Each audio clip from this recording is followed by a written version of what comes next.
Human rights are for everybody, or they're for nobody.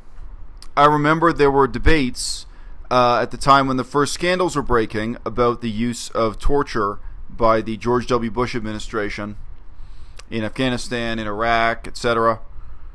And there were people, primarily members of the Republican Party, who made statements such as, why can't the journalists just understand that these standards of human rights, these protocol and procedures, do not apply to everyone, that some people are so terrible or such grave threats to democracy that these standards don't apply to them. And I actually never saw an article even bothering to make the counter-argument to that. But I mean, the fundamental counter-argument is human rights are not just for your friends. They're not just for your allies. They're for your worst enemies. They're for the people you despise. They're for the people who harm you. They're for the people who are a threat to you, or they're for nobody.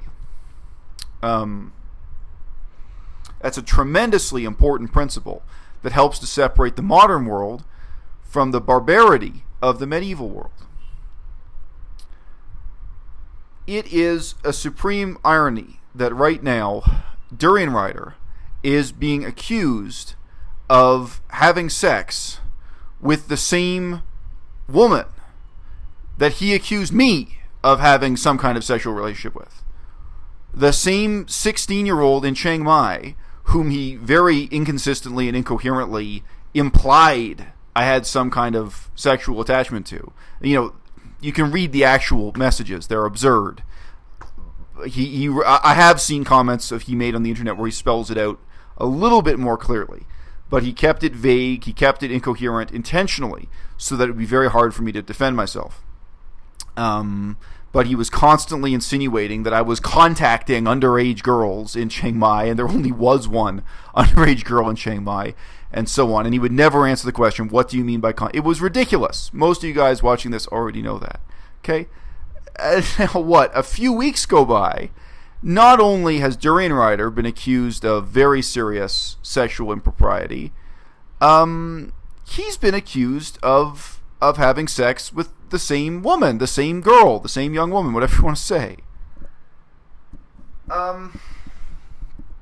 So I am in the surreal position of saying to you that Durianrider should not be falsely accused. He should not be falsely treated as guilty until proven innocent.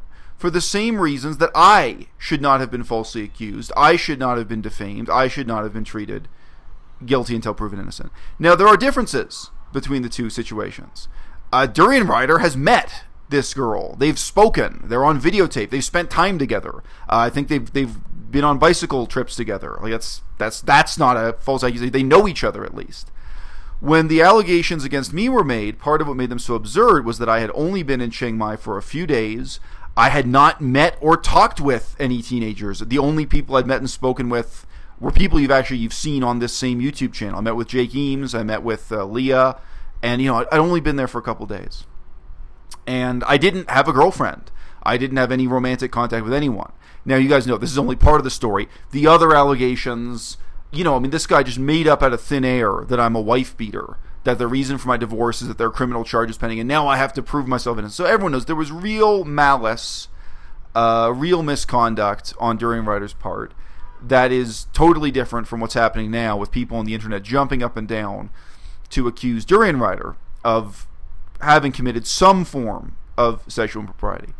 But there are two things to remember here. One, morality is not identical to legality. I mean, if Durianrider has consensual sex with an 18-year-old in Thailand or in many other places, there may be no crime. It may be weird. It may be creepy. It may be something people gossip about, or it may not be. I mean, people are going to talk.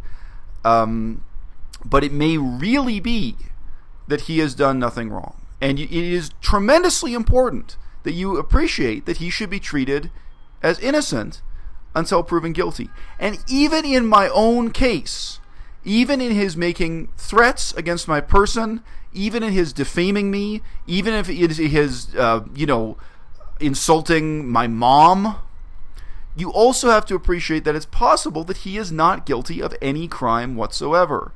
Now, all comparisons are odious, but recently, when I was talking about this with Vegan Cheetah, I said to him, look, people who've donated to this cause, people who've donated money to me to take this guy to court, you have to do it just because it's the right thing to do. You can't assume there are going to be positive outcomes. In the same way, it seems like every few months in the United States, a black person is shot by police officers for dubious reasons. You know, I don't need to name the specific examples. Every few months during the last couple of years, there's been one scandal after another where an African American, a black person in the United States, is killed by the cops, and the journalists and the public are left saying, why did this happen? And it seems like there, at least initially, it seems like there's absolutely no justification for why the police killed this man. Killed this man or killed this boy or killed this teenager. They're of different ages, of course. And people do donate money to legal funds to go to court. But sometimes those cases end by finding that the police officer did nothing legally wrong. And we're left with something that has always been of profound discomfort in Western civilization. It was of discomfort in ancient Athens. If you go back and read the classics from ancient Greece, we are uncomfortable with the concept that some things are morally wrong and yet they are legally permissible.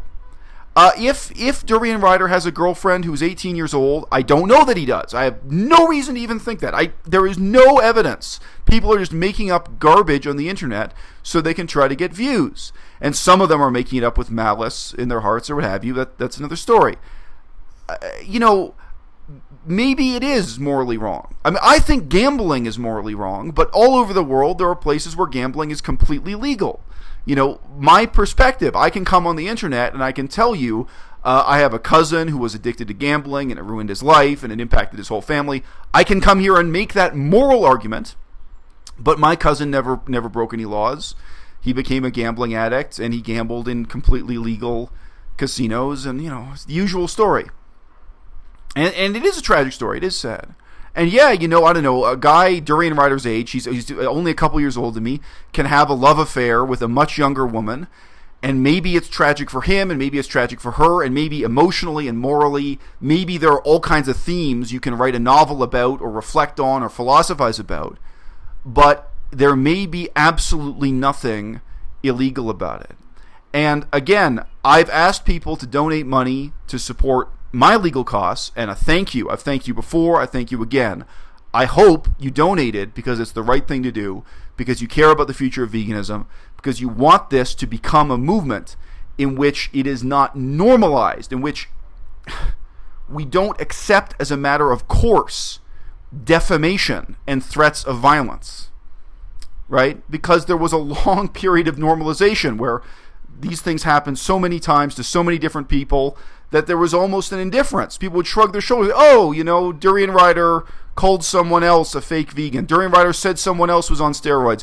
Durianrider called someone else a shill, a fraud. Durianrider called someone else a pedophile or a sexual predator. There was a boiling frog effect, a very non-vegan metaphor. There was this gradual process of people becoming accustomed to a high level of defamation, vulgarity, just immoral conduct within the movement that doesn't yet exist. I hope it will in the future. I hope we become a movement. But look, we can have the same problem again now with Durianrider as the victim instead of Durianrider being the perpetrator. Okay? Does Durianrider currently have a 16-year-old girlfriend? I have absolutely no reason to believe that's true or to suspect it's true, or to make up, malicious lies or rumors about it on the internet. And the people who are doing that, no, there are differences. I haven't seen anyone threatening to beat Durianrider up. I haven't seen anyone threatening to take him to jail, etc., etc. I haven't seen anyone attacking Durianrider's mom or doxing him or,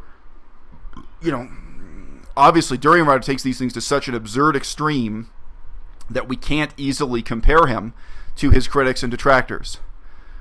But as a matter of principle, I end this video by saying the same thing I said at the top. Either human rights are for everybody or they're for nobody. Even if Durianrider is the most despicable human being in the world, he deserves to have the same standard of procedural justice as anyone else. He deserves to be treated as innocent until proven guilty.